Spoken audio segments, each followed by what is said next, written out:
Angela. Awesome. Hi, everyone. My name is Angela Brescia. I am the co-founder and CEO of Synderys. We are a company that is geared toward hardware assurance as a sector of the cybersecurity space.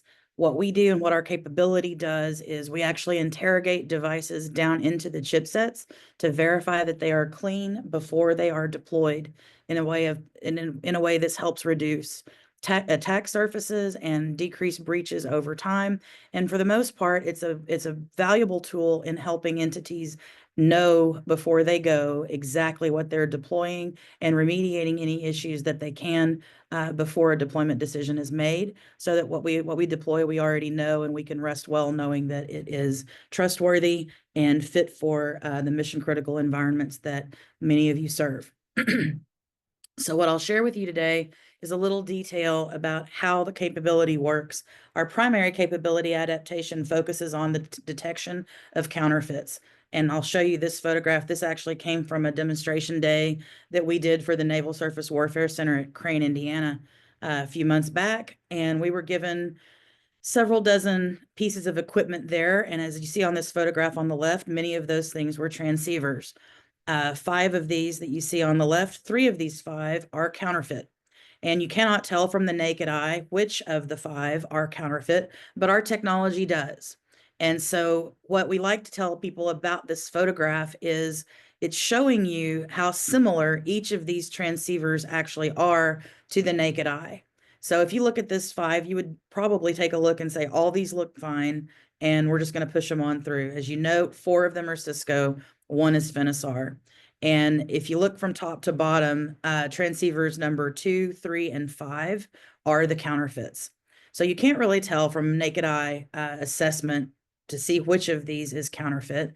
Our technology is the only capability that looks inside the device to look for counterfeit parts, components, malware, all different types of nefarious entities and nefarious components that we don't want in our devices. We can usually do this in less than 10 seconds. These transceivers took 2 to 3 seconds to test. And when it comes to this type of model, we can test thousands of these a week and help create an assurance baseline for the operations that you have. And so when we look at these 5 on the left, like I said, number 2, 3, and 5 are the counterfeits.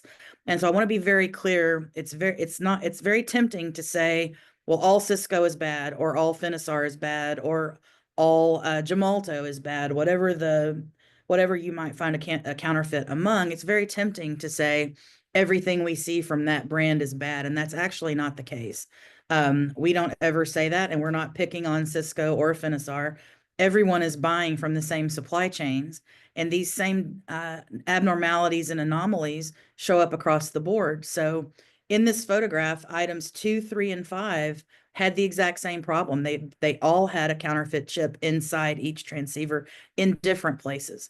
So number 2 and number 3 are Cisco devices, and number 5 is Finisar.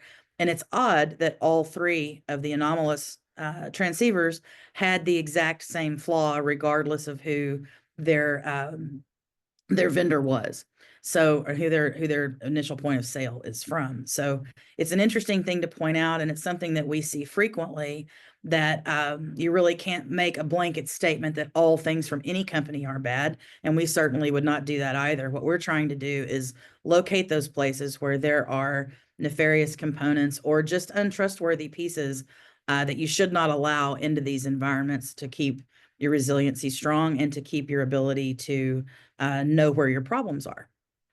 So we want to share with you a few of the accomplishments of the company to date. We won a 38 company competition for some DoD pilots that we've conducted. I'll share those results with you momentarily. We've found counterfeits in multiple U.S. government and enterprise systems, and we're working with the FCC to develop a certification program in support of their U.S. Cyber Trust Mark program for IoT devices. We're working to expand that program into a wider range of devices and help secure them for government use as part of the Cyber Trust Mark program, working closely with Commissioner Symington at the FCC to do exactly that.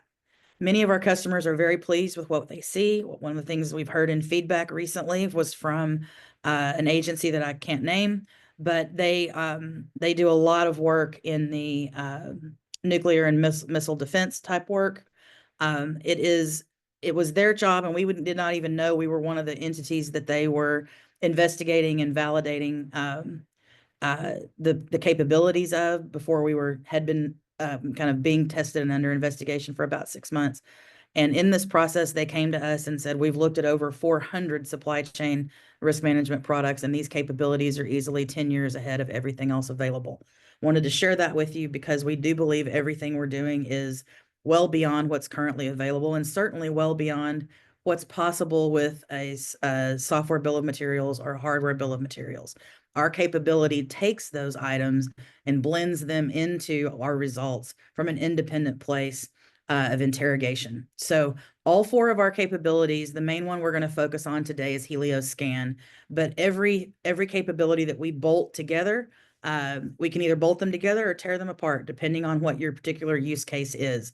We've done this in the past, and for certain things like warehouse environments, like we'll talk about the results of in a moment.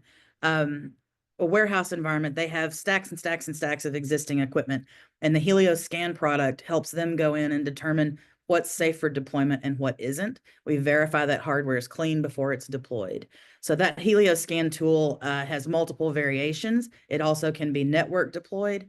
We're currently working on a Wi-Fi deployment this year, as well as a portable tablet that we can take into any environment that's much easier to scale and easier to bring, with boots on the ground. It can easily go into a warfighter rucksack or into an IT professional's go bag, and basically provide that capability on a much more portable method. So real quickly, all four of these capabilities blend together. So once we determine that a device is clean using HelioScan, we put it into a physical and electronic chain of custody, where we watch these devices in 12 vectors throughout transit with our HelioTrack product. So we maintain it in its secure state as it travels. And I'll get into those details momentarily. Then once that clean device is delivered to your site of deployment, we put it on a network and watch it in real time to make sure it does not get further infiltrated from that point. So basically, we're watching everything as it happens to protect against breach activity in real time. We also have a 3-second kill switch, so that if we find you as the customer are under attack at any point, we can move your entire operation to the same disaster relief network that our federal government uses. All of those data centers are entirely CONUS. We don't use any OCONUS data centers, excuse me. And all of our data centers are, there's one in Montana, Washington, and in Denver, Colorado. So we're able to move that traffic and move your operations in a 3-second, with a 3-second kill switch to that backup network very quickly and without using any operational efficacy. And then also, each of these tools is fully threaded into our Helio Atlas information threat intelligence portal, and we are integrating all of our responses in the network space with this cyber threat intelligence, and we're tracking about 1.3 trillion live events per month. And for example, a few weeks ago, when there was the Latvia-Sweden cord-cutting subsea cable sabotage incident, we were aware of it 24 hours before it hit the news, and all of our customers had a brief and actually a personal briefing with our key technology leaders in the company about exactly what the adversarial threat from that was and what the impact was to their particular environments 24 hours before it ever hit the news. So we were able to disseminate that information. We were able to watch live activity at a layer that others are not, because we are actually a registered telco. So we're able to see things at different places and certainly long before others do. So I wanted to share that as well. That's available separately on its own subscription. So each of these capabilities can be, like I mentioned, either bolted together or taken apart to serve whatever the current mission is for your particular environment. The pilot that I spoke of, we did this for the Department of Defense. This was a warehouse in Ashburn, Virginia, where we were asked to come in and test everything they had and do as much as we could in about 3.5 days. During those 3.5 days, we tested 466 devices. 299 of those contained anomalies, we'll say. Not all of those were counterfeits, but we had a 65% anomaly rate.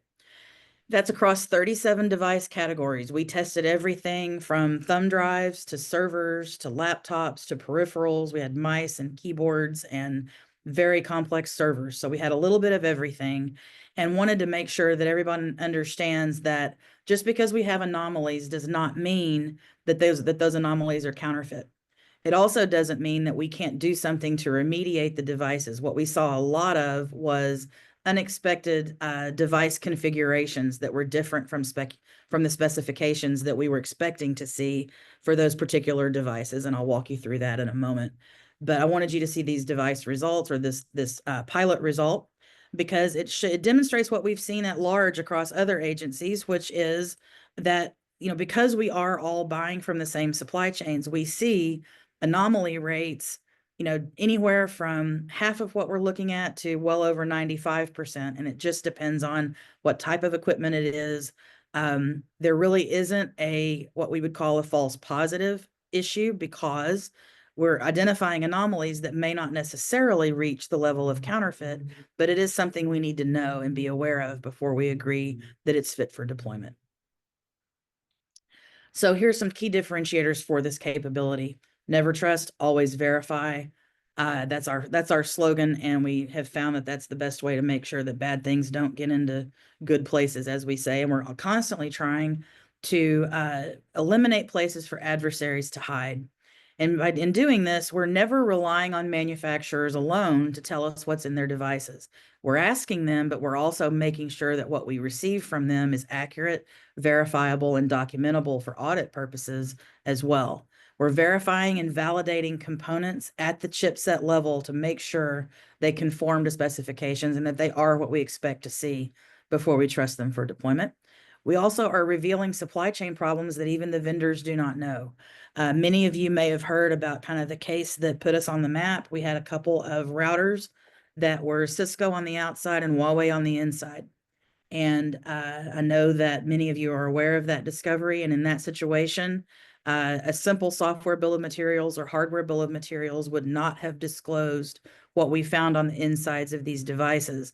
And they had been, quote unquote, acting strangely in their environment, and were taken back to Cisco twice with those reports. And both times Cisco said, no, these are according to spec.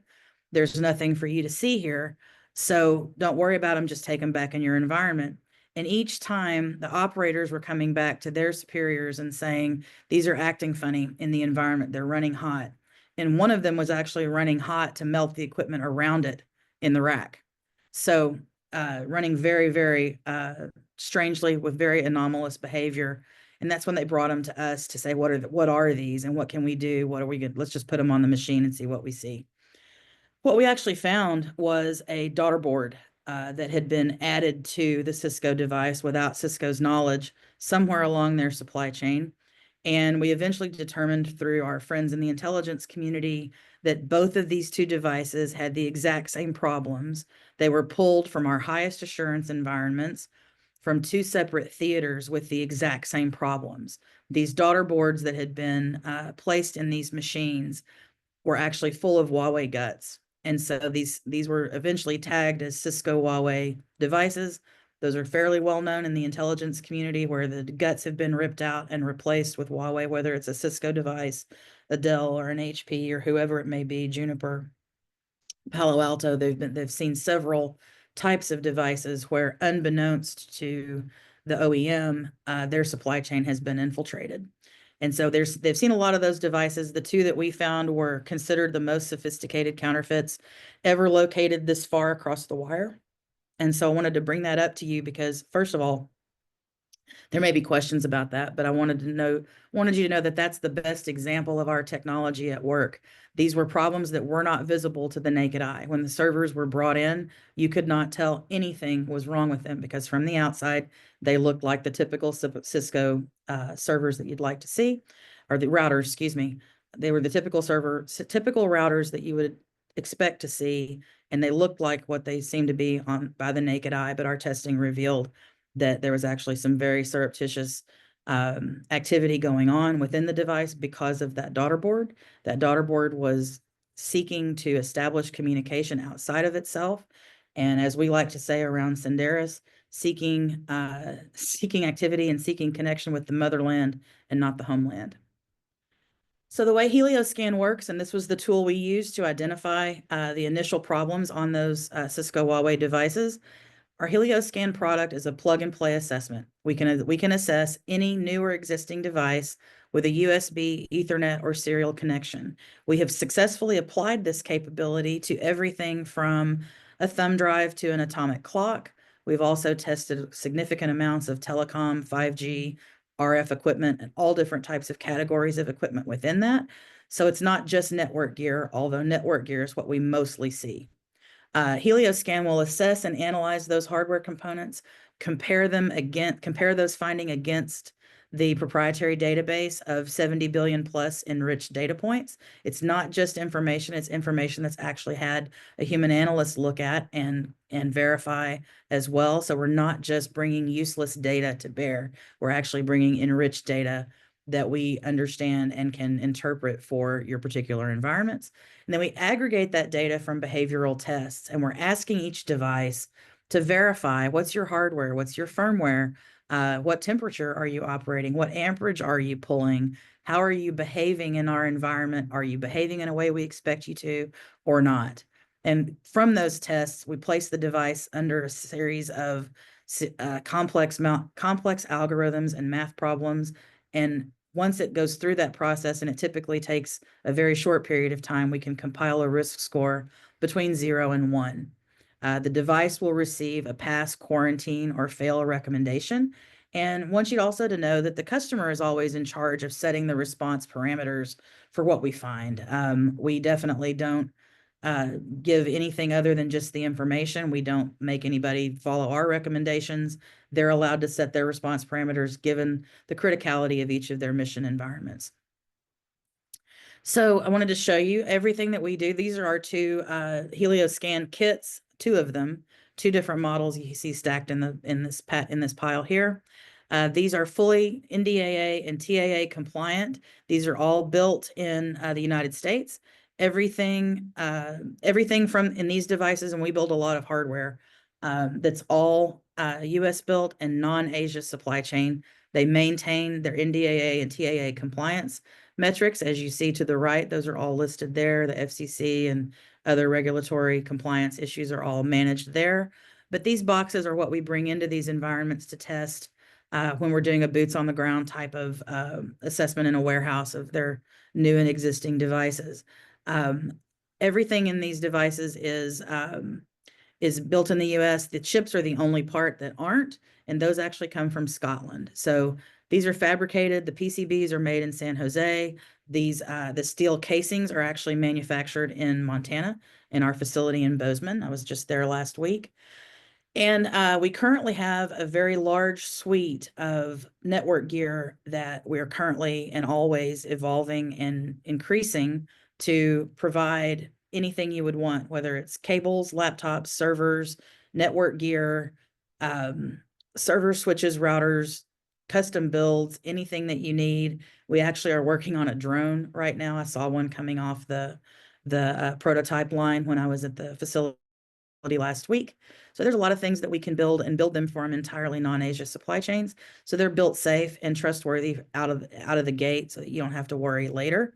And those are sold as a service. So that's just an additional piece that I want you to be aware of that we also offer. So that when you have network gear you can't rely on, if you need to replace it, you can replace it with something that is already known to be secure. And then also too, you have our support in when we sell it as a service to your environment. If we come out with a newer one or we make an improvement, you get the replacement device also. If something is broken, it operates like a subscription. So it's, or a lease. I know government doesn't like that term, but it operates the same way that a subscription does. So it's an evergreen product line. You're constantly refreshing and updating so that you're not dealing with 30-year-old equipment, 50-year-old equipment that doesn't fit the purpose that you need it to, but you can't afford to replace it. This is typically done in a price point that runs 8 to 10% more than just buying things off the shelf. So it's not a cost prohibitive approach. but it also allows you to have refreshed equipment when you need it. We've just recently did a contract for one of the larger DoD components where we sold 100 laptops and a custom built server, and we were able to beat the major OEMs on that opportunity simply because we had a more reliant and illuminated supply chain, and they were able to come see exactly where the devices were built from the ground up, and that was a level of assurance that none of our competitors could provide.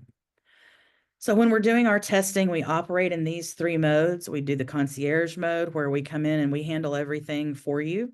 Then we also have a train the trainer and pass the torch.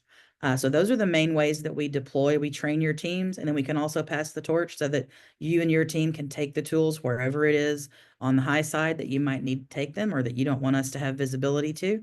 That's something we also train for. So wanted to just kind of let you know this is what the test bench looks like, in a warehouse environment. You see, this is how we set up. That's that dashboard that I mentioned that's totally interactive. And you can customize that dashboard even down to the colors that you like to see. But that's our two-person test bench environment. And with two people at that bench, we can assess about 3,500 devices a week. And so that's how we scale quickly to meet the volume of devices that entities would like to test. So with that, I'll turn it over for questions real quick and leave this up for you guys to look at. All right, I'm trying to share my screen, but it looks like the last slides are still there. No, we can see your screen. You can. All right, Yep. awesome.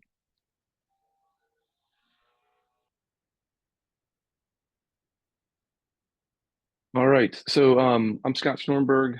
I'm the CEO of Enquanta. Yeah, we're excited to be able to introduce this technology to you guys today. Appreciate the time you're spending with us. Quick agenda, we're going to spend about 20 minutes kind of doing an overview of our technology. We're actually going to do a real short demonstration, and then we'll try to leave about 5 minutes for some Q&A. There's really, no way that we're going to be able to fully address, every aspect of this technology.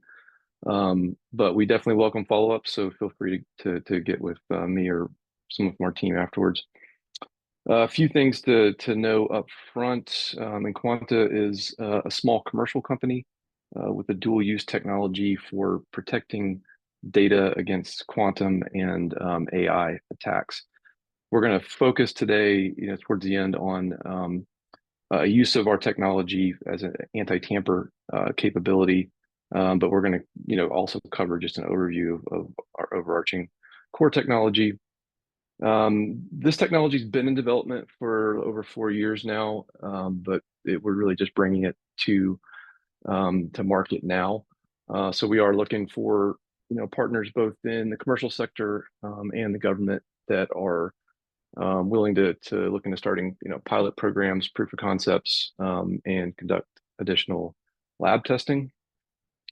I wanted to highlight that we've filed about 20 patents to date for our technology. About 6 months ago, all of our patents were placed under secrecy orders, combination of the NSA and the Office of Naval Research. They did that for national security concerns. We've been able to get the patents associated with our commercial version rescinded as of about a month ago. So even as of a month ago, we would not have been able to really convey the level of detail we're going to show today. But we're now able to kind of more fully explain how the technology works to some extent. I'll maybe cover a question up front, just kind of cover what current contracts we have in place. We have recently completed a phase 1 small business innovative research contract with the Office of Secretary of Defense Strategic Capabilities Office. And then we're in the process of getting a phase 2 award, which should be awarded soon. And then we also have our specific anti-tamper solution that we're going to show you today on prototype laser weapon systems. The other thing I'll cover up front, because this is another question we get, is about our involvement with NSA. As a part of our phase 2 SBIR with the OSD SCO, we are going to be doing a full evaluation with NSA of our technology. Okay, just overview, just a little bit about who Enquanta is and what we're trying to do, what we believe we've done. I would say that encryption has been more of an afterthought in the last 30 to 40 years. But with the advancement of quantum computing, and then more importantly, quantum computing paired with AI, which now has, like everything, has its own acronym, QAI. An entirely new paradigm of encryption is needed, and one that we believe should incorporate some level of secrecy by design. I won't go into a great deal here, but there's a lot of research out there. For example, yesterday I attended a talk given by Mike Rogers, retired 4-star Navy admiral and former commander of US Cybercom and former director of the NSA. And his talk was about all things quantum, so quantum computing development, quantum sensing, and then quantum resistant encryption.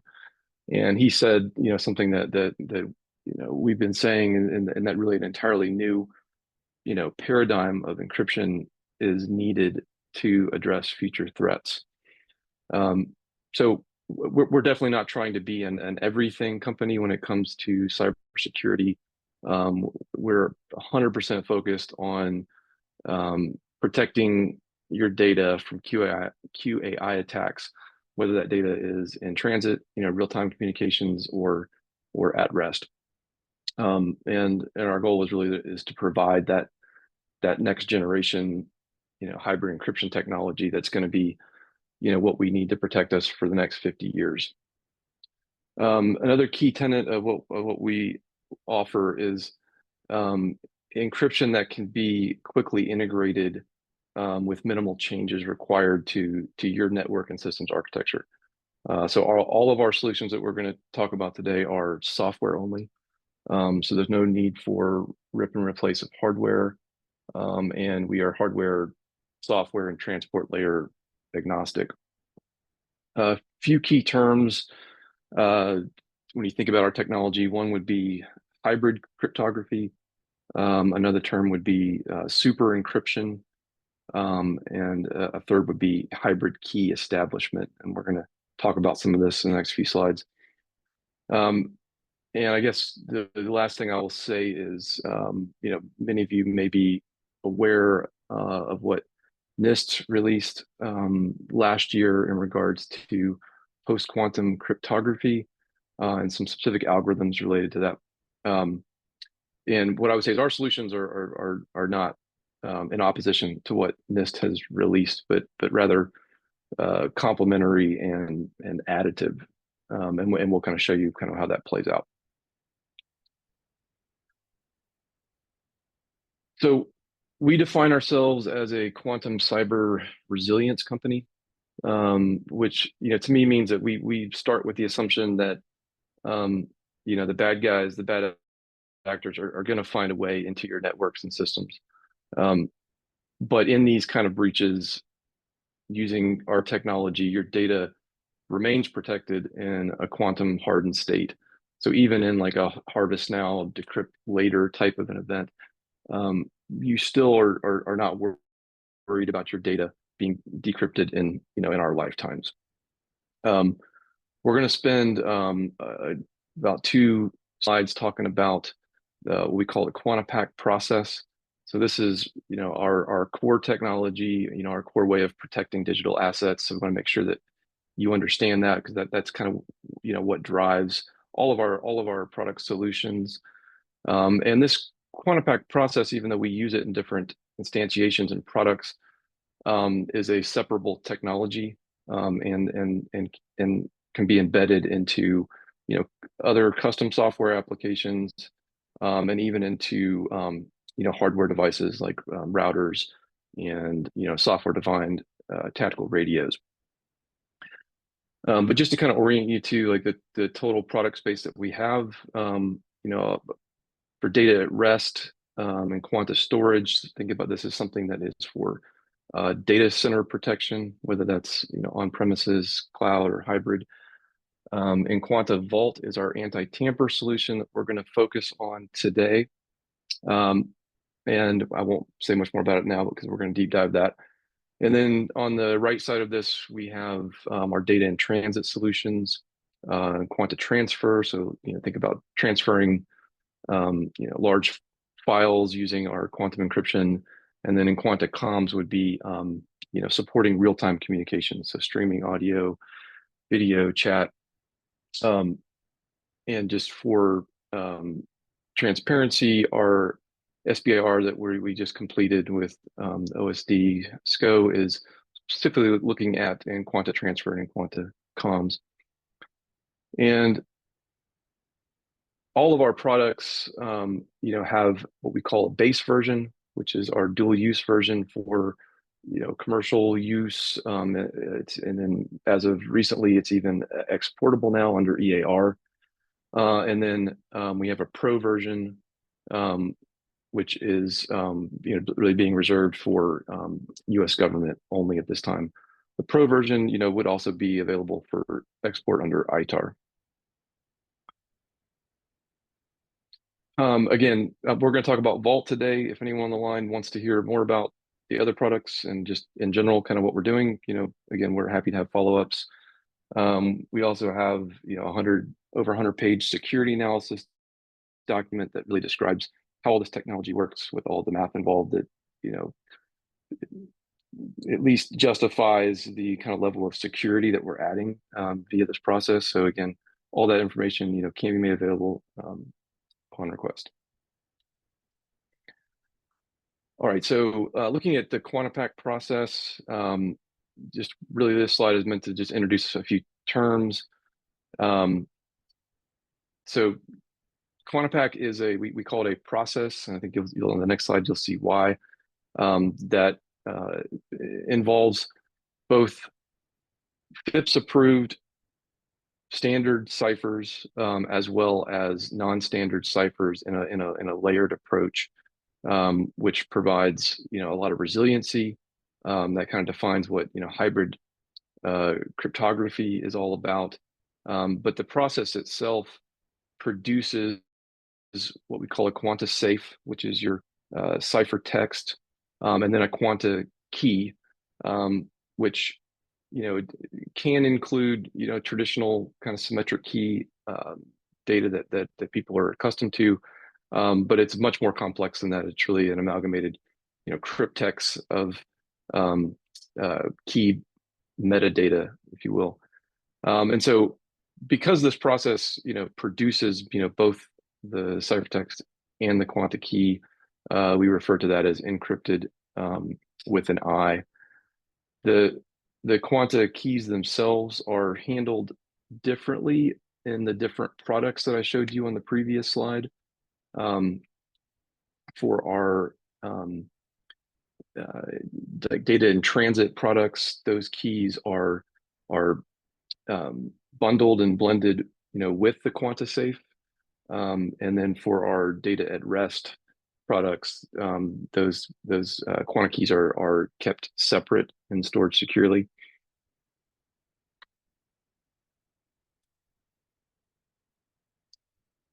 Okay, now for the busy slide. So even though the slide is busy, this is really just a high level look at how we use the QuantaPack process for our data at rest solutions. Again, like I said, this slightly differs from how we use the QuantaPack process for data in transit. Don't have time to cover that right now. We can cover it later for those that are interested. But essentially, this starts with you have digital assets that you want to protect. The entropy that really starts our process and really feeds the entire randomized process is derived from a quantum random number generator. We are partnered with Quantinium, who I guess by some accounts would be considered the largest quantum computing manufacturer. They have a software only quantum random number generator that we license from them. so that we can kind of maintain our software-only approach to our solutions. And when the QuantiPack process is initialized, symmetric keys are generated from this quantum entropy and are then used in each step of our process. You can see that in this graph here, we do start with a NIST-approved cipher such as AES-256.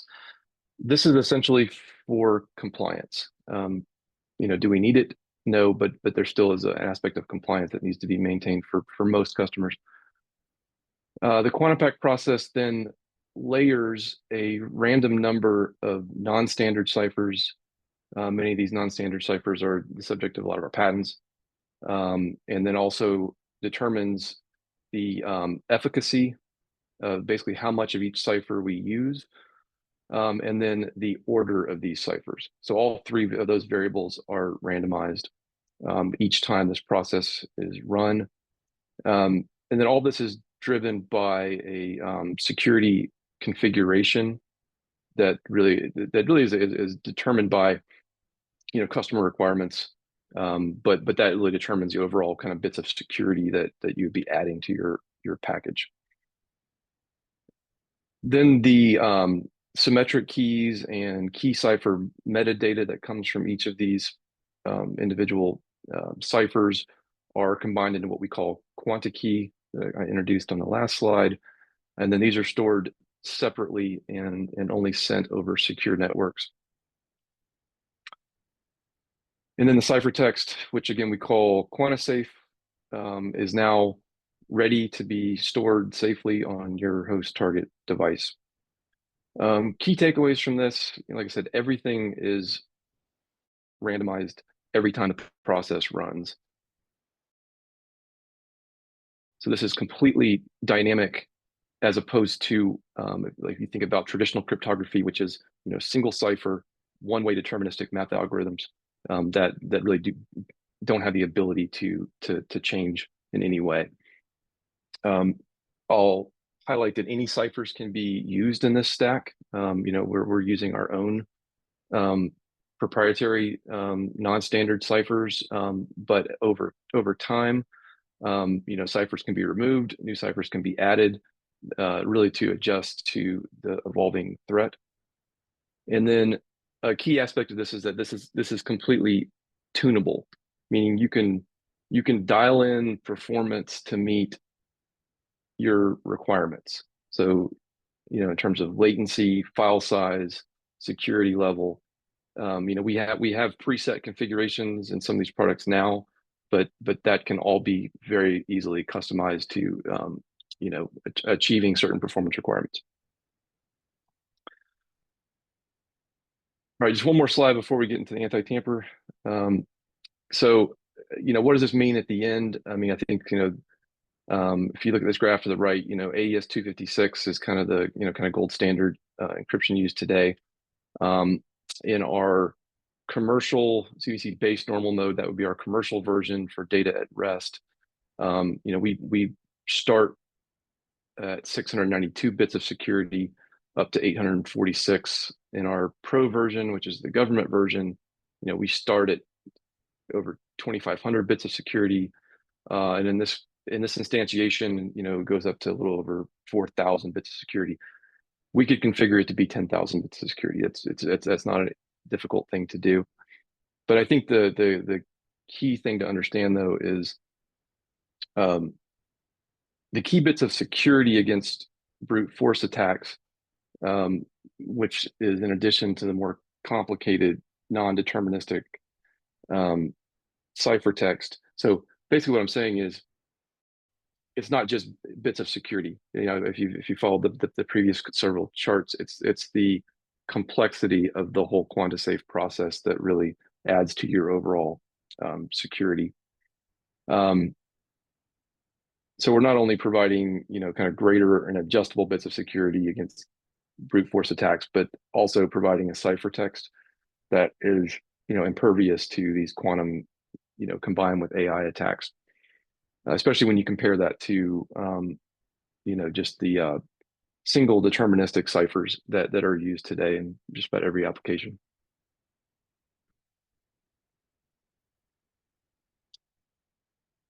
Okay, so Enquanta Vault is our specific product, to address software anti-tamper solutions. I know the last presentation was really looking at the hardware side. This is, probably a good flow into something that's purely looking at software. Um, like I mentioned, this is currently installed on some prototype laser weapons. Um, so Enquanta Vault is, ideally suited for um, embedded systems where we have data residing on microcontrollers or other embedded devices that need to be protected in a forward deployed scenario, like any environment where there's a concern that attackers could take physical possession of a system, could really benefit from using Enquanta Vault as a preemptive way to just secure um, the key software and embedded software, even firmware. Physical separation is maintained between the protected data and the quanta key required to unlock it. Hopefully, the last couple of slides showed that without the quanta key, the protected data is rendered useless and impervious to brute force attacks, even from quantum computers. Quanta keys are retrieved from what we call a primary node. I have an architecture slide next that'll make that more clear. By a second, so the quanta keys are retrieved from a primary node by a secondary node at runtime, and then used to unpackage that protected data package into volatile memory. We also have bridging capability to support hierarchical networks. And then once that protected data is unpackaged and running, our software essentially just kind of falls away. So the question we get is, how much additional overhead are we adding after boot and after your software package is running? We don't even really seem to exist on the platform aside from very minimal monitoring. And then the customer can configure different trigger events that will result in an immediate purge of data and volatile memory.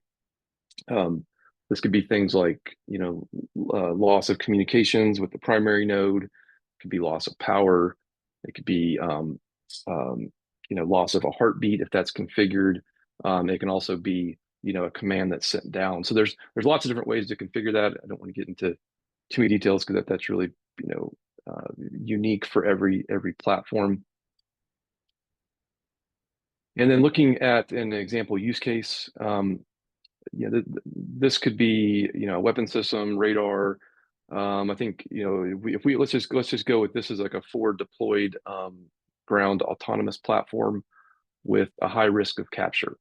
You think about an autonomous ground vehicle having really sensitive autonomous control software and then embedded sensor software.